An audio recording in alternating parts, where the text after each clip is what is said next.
તમે જ કરો. મારી અંતરદૃષ્ટિ અને આપ સૌ કૃપા કરજો. તમારી કૃપાને કઈ થાય નથી. જેના પર બાપા થાય રાજી, એની સુધરી ગઈ બાજી, એની તબિયત છે તાજી, તો પ્રમુખ સ્વામી કહેતા તારી વાત પણ સાચી, એમ કે તાળી મારતા. હાથ નહીં કરતો તો હાથ બધું કરવું પડે ને. આ ગાડીમાં બધું થઈ જાય કે ના થઈ જાય. હવે રાજી ધરમ લટકું તારું લાખનું, એક લટકું કરો ને, લટકું તારું લાખનું, મળતર આનું મૂલ્ય નહીં. એટલે સ્વામી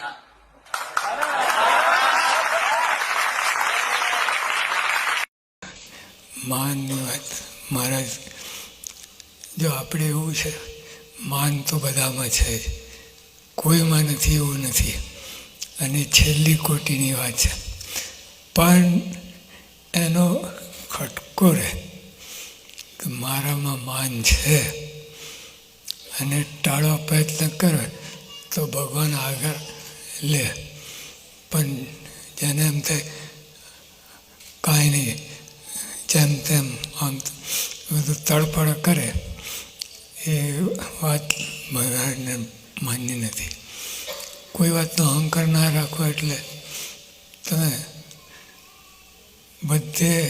બધાને હાથ જોડવા, નમ્ર થવું, ચરણની રજ માથે ચડાવી આ બધું કરે તો અહંકાર ના રહે.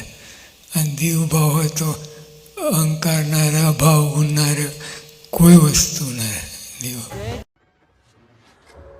પરમ પૂજ્ય પ્રમુખ સ્વામી મહારાજે સ્પષ્ટ માર્ગદર્શન આપ્યું હતું કે મધ્યસ્થ ગર્ભગૃહમાં આપણે અક્ષર પુરુષોત્તમ મહારાજની મૂર્તિ મૂકવી છે. ચોરસ જ છે. દર્શન બાપા અહીંથી કરવાના.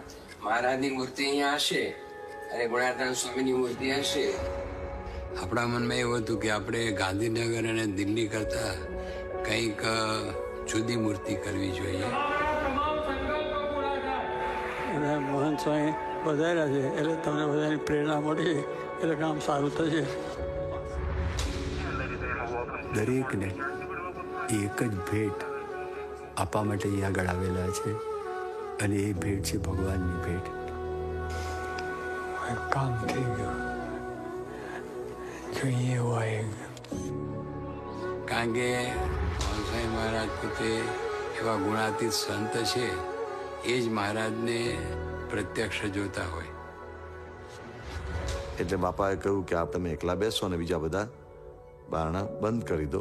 અને એમણે મને કહ્યું તમારી પાસે પેન્સિલ છે? પેન્સિલ હાથમાં લઈ અને એ જે સ્કેચ હું લઈને ગયો હતો એમાં જ સ્કેચ કરવાનું ચાલુ કર્યું.